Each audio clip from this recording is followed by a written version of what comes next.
host, John Coleman.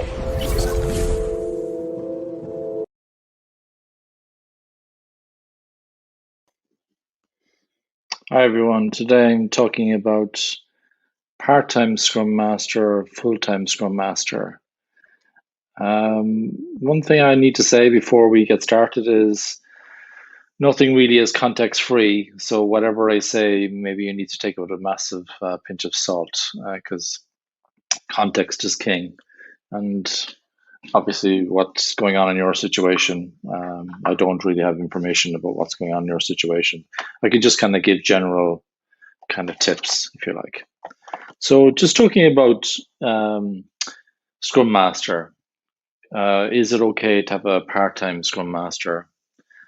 And technically, according to the Scrum Guide, there's really nothing that stops us from having a part-time Scrum Master. In fact, a Scrum Master could be a developer on the team, and that's fine. And there can be some advantages to that. By the way, a developer in Scrum is a generic term to mean people who are doing the work. So not necessarily software. In fact, in the 2020 update to the Scrum Guide, most of the changes were designed to make Scrum more suitable for non-software. So the word developer, maybe there was a missed opportunity there. Maybe they could have called a team member instead, but they've stuck to their guns, so to speak. And a person doing the work on a team is a developer in Scrum. So one of the advantages of, say, a developer on a team being a Scrum Master would be the person would have some credibility in terms of, well, hopefully they have some technical domain expertise. They know how to do the work. They could also have business domain expertise, so they understand the context within which the work has been done. And so there are advantages to that, and that, in fact, in all cases, particularly over the last 4 or 5 years, one of the things I've been focusing on a lot is making sure that I understood the context before I provided any options to people. I think it's crucial that we consider that we can come across as being theoretical and not really understanding what's going on when we just kind of rattle off some kind of quick answers about what would be working and so on. In almost every context that I deal with, particularly in non-software, I call myself correctly, rightly, as a dummy in the domain that I'm in. So I invest time learning about the business domain and sometimes the technical domain if that's relevant. In large-scale Scrum, the advice from Basvada, according to a post last year, is that Scrum Masters should be technical.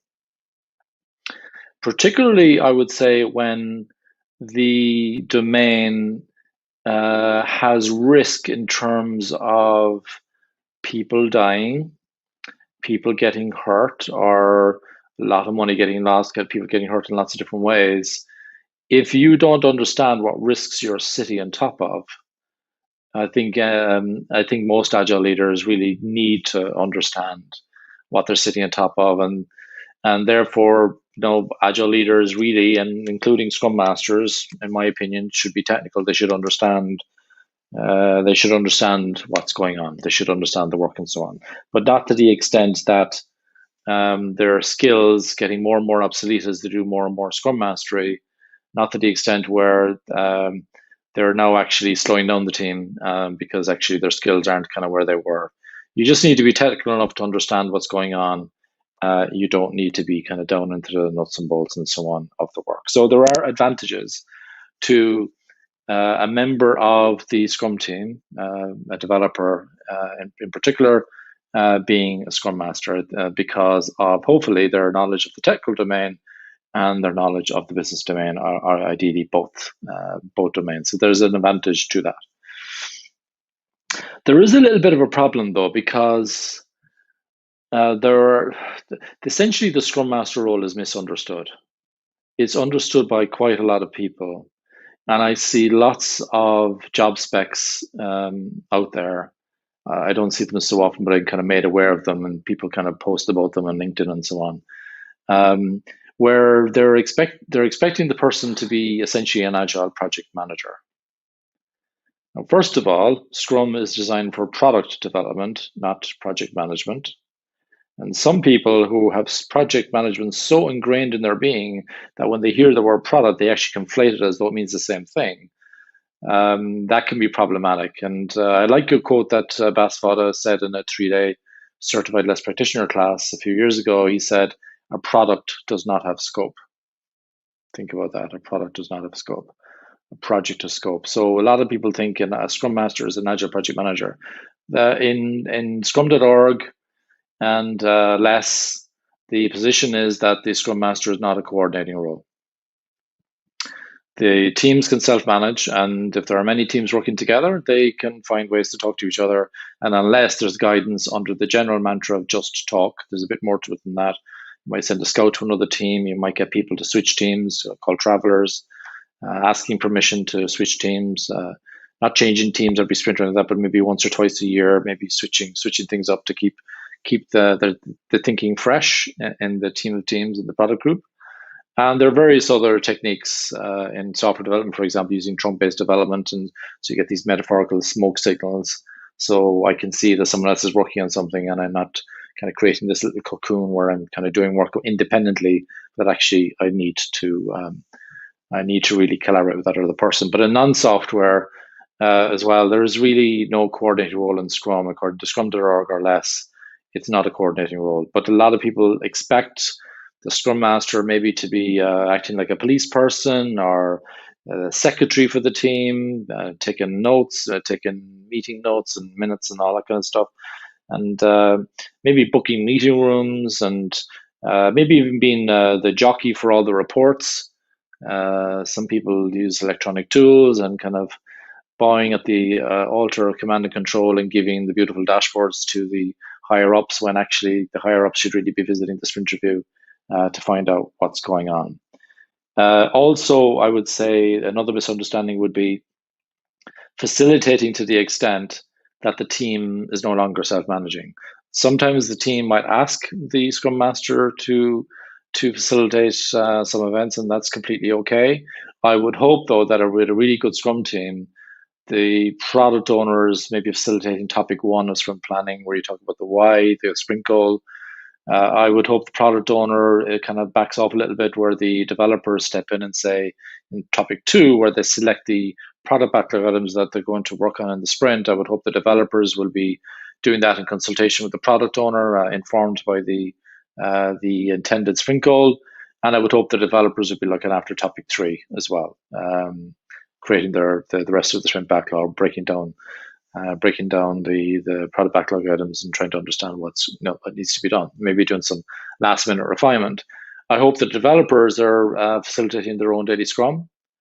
If there's a Scrum Master there, and I'd like to see her at the back of the room, metaphorically, and let the team is driving the session. I like to see the product owner facilitating the sprint review, because it's a really politically charged session where stakeholders, customers, end users are giving some feedback, and hopefully we're collaborating what to do next. Hopefully there's less politics and there's more openness and more transparency, and the Scrum Master can be working on that. And maybe the only gig in my book that the Scrum Master would be facilitating would be the retrospective, and even then that might be rotated amongst the team. So a group of people that I worked with a number of years ago, and when I said this to them, said, "John, it sounds like you don't do anything." And I hadn't worked with them for quite a number of years. And I said, "Okay, then." So I worked with you guys maybe 11, 12 years ago. Who looks better? And they all laughed at each other. They knew they were in good shape. They were fit. They didn't have as many gray hairs as me, and their hair wasn't thinning as much, from the men, and the women were looking really healthy and fit and so on. So they all knew that they were, they knew that it's quite tiring actually being a Scrum Master. So actually, it's not that a Scrum Master does nothing. It's maybe the Scrum Master does things that maybe aren't valued. And so that's kind of a crucial thing. So what do we really value in the Scrum team? And are we really, do we really want to see a situation where we want the Scrum Master to be doing something a bit more powerful? So I kind of came up with something that I'd like to kind of share with you. Um, and really, for me, when a Scrum Master is having conversations with people, they could be observing, they could be just watching, there might be not be in the conversation at all. But if there's a conversation going on, typically three stances that might be going on. One of them would be, um, do I need to go to a teaching moment? Do I need to ask for permission to teach something? Do I need to make the team aware of some option that they weren't aware of? Professional coaching is based on the idea that people have the information within them and they can come up with the right solutions themselves and they can decide on the right thing to do and so on. But there's the danger of when people don't know what they don't know, sometimes the Scrum Master needs to say, well, do you mind if I just kind of go into a teaching moment for maybe 10 to 15 minutes and we just want to make you aware of an option? And then hopefully they'll see that option and then the Scrum Master will decide whatever option they go for. Now at least they're aware of it. A friend of mine years ago, he said to me, he used to make it binary. He used to say, when people would interact with him, he would say, "Do you want me to give answers or do you want me to ask questions?" So I thought that was quite nice. Either way, he was getting either permission to give advice or he was getting permission to coach. What I don't like about people who do professional coaching, and I do professional coaching myself, what I don't like, I see this trend of everyone coaching, trying to coach people even without permission. And my opinion is you need permission to coach. Some people think it's just a style and it's normal. That for me doesn't sit right with me. So I think it's nice to kind of ask for permission. Not even nice. I think you should ask for permission if there's a teaching moment required to give options. If there's some advice needed, maybe give answers. Tom Meller gave me a tip years ago. He said, "Never give advice unless people are asking for it." But he was giving me advice when he said that. But I really appreciated that, Tom. It was a very good tip that you gave me. So don't be inflicting help on people is kind of what we're saying here. You might be facilitating as a Scrum Master, but I hope you're going to be facilitating team decisions, facilitating conflict, facilitating how the team is operating. Facilitation doesn't necessarily mean facilitating the events. That's often misunderstood. And then, of course, being a change agent, working with the organization, essentially nudging people in the right direction. Because for me, change is about invitation, not imposition. So kind of making people aware of options and hopefully kind of nudging the thinking in a particular way. But at the same time, maybe meeting people where they are. So this is what I prefer to see a Scrum Master do. And if you're a part-time Scrum Master, how likely are you to be doing this? It's if you're in a situation where the Scrum Master role, sorry, it's not a role anymore, it's an accountability. I keep slipping my tongue with that. But if you're passing around the Scrum Master accountability like it's a hot potato in your team, kind of pass it along to the next person. What could happen, what's very likely to happen, is the misunderstood stances of a Scrum Master are likely to be prevalent. That agile project manager, that police person, the secretary, the admin, the reports jockey, not much coaching going on, not much mentoring going on, hardly any observation, maybe just stepping in, coordinating, leading. Don't get me wrong, in a self-managing team, you can have different people leading at different times, but someone making the assumption, the Scrum Master, that they're leading the team, that for me is something that doesn't kind of go well, doesn't go down well. Context is king. So this is just a kind of generic kind of tip really that I'm kind of giving here. So what's my fear? My fear is that if you have Scrum Masters who are part-time, they're probably not going to be effective. If you have Scrum Masters who are part-time, that's fine. But we just need to keep reminding ourselves that we should be exhibiting the expected stances of a Scrum Master, teaching, facilitating, decision making, observing, mentoring, coaching, being a change agent, and so on. And there's removing impediments, of course, fixing problems is crucial as well. We should be focusing on those and not on what people think a Scrum Master does. And really, I would say another part of the Scrum Master role was something I teach at PSM2 is that the people who are advanced Scrum Masters, they have an additional job, which is to educate people about what a Scrum Master really does, and try to blow away some of the myths about what people think a Scrum Master does. It's a pity that there's kind of a disconnect in the Agile community about that, because a couple of other frameworks have a different position on what a Scrum Master does. That's a pity.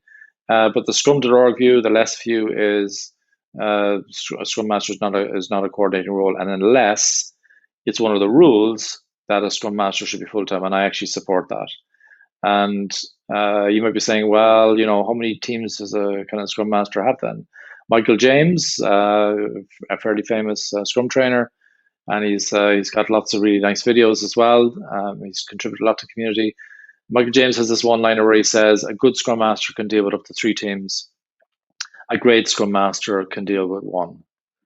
And it's not as simple as that. You might have a situation where maybe you're helping a team to launch, so there's a lot of energy going around that. Maybe you can handle 1 or 2 other teams that are fairly mature, or they're fairly up and running, and you don't need to kind of do much with them at the moment. But remember, there's always work to be done at an organizational level. This is another misunderstanding, that the Scrum Master focuses only on the team level. A lot of people ask me, what's the difference between a Scrum Master and an Agile coach? And the answer I give is $200 a day. That's the difference. It's the same. It's any decent Scrum Master should be aware of all the other options of like Kanban, Lean UX, all these other things anyway. Scrum is the most popular approach, so how could you be an Agilist without even understanding Scrum? So I don't think it's too much of an exaggeration to say that an Agile coach and a Scrum Master, they're pretty much just doing the same thing. They need to work at all levels, building relationships with other teams, building relationships with other functions that we work with, supporting the product owner, and managing not so much managing expectations, but kind of helping to understand and deal with uncertainty, and helping the organization to really implement agility properly, where the organization can achieve its optimizing goal, whether that's being more adaptable or whatever. Hopefully, it's not better, faster, cheaper. That's a common misconception about Agile, that it's about better, faster, cheaper, but it's really about being more adaptive, about responding to what's going on in the market, maybe even being proactive. So if you're a part-time Scrum Master, how likely are you to be working at the organizational level? How likely are you to be exhibiting some of these things that I've been talking about today? That said, I did say at the very start of the session, a Scrum Master needs to understand the domain, the technical domain and the business domain. And if you're a developer on the team, you're likely to have that. That said, you can get that knowledge as well without being a developer on the team. So not a straightforward binary answer, I'm afraid. I hope I've made you aware of some of the upsides and the downsides of part-time Scrum Master. Overall, I kind of sway against the idea of a part-time Scrum Master. If you have any suggestions that you'd like me to discuss in future shows, just let me know, and we'll make sure that your topic is brought up. There's some interviews coming up soon. Dave Snowden, 19th of August, and Klaus Leopold of Flight Levels on the 8th of September. We'll probably have some other interviews as well that I just not ready to announce them yet. Thank you very much. Have a lovely rest of your day.